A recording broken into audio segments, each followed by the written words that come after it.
كنصح اي واحد بغى يخدم هنا في مدينه تطوان مع شي محل يتفاهم معاه على ان الخلاص يكون في النهار. علاش؟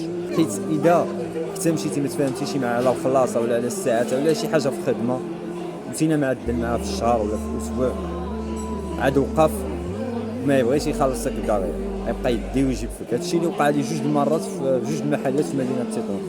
كتجبرني مثلا كنخدم معاهم، ملي كتجي الخلاص كتجبرني كنبقى نمشي واجي كيدي ويجيب فيا كيجرجرك. هذه المره الثانيه اللي كتوقع لي. دابا خدمت مع مؤخرا مع واحد المحل ما تفاهمتش معاه على الخلاص، ما بغاش يقول لي الخلاص. من بعد ملي بغيت يخلصني في داكشي اللي خدمت معاه بقى كيدي ويجيب فيا اربع المرات وباقي ما خلصنيش. على هادشي كنصح اي واحد خدم مع شي واحد كمساعد اولا كعامل ثاني يتفاهم ضروري الى الخلاص.